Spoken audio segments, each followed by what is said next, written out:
আজ সকালে আমার গন্তব্য নিউ আলিপুরের একটা অডিটোরিয়ামে যাব। ওখানে সারা ভারতবর্ষ থেকে জ্যোতিষশাস্ত্র সম্বন্ধীয় বিভিন্ন বিভাগের পণ্ডিত মানুষরা আসছেন। আমি সেই সেমিনারে যোগ দিতে যাচ্ছি।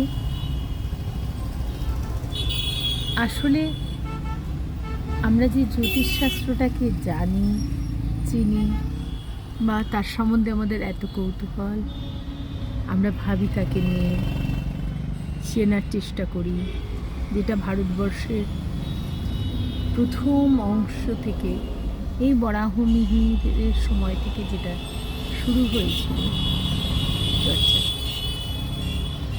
সেই খনার বচন, এই সমস্ত যা থেকে শুরু হয়েছিল, এই নিয়ে তো মানুষের কৌতূহলের সীমা নেই, আমারও সীমা নেই।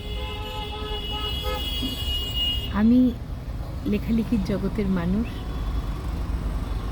সাহিত্য জগতের মানুষ, তবু আমারও প্রচুর কৌতূহল।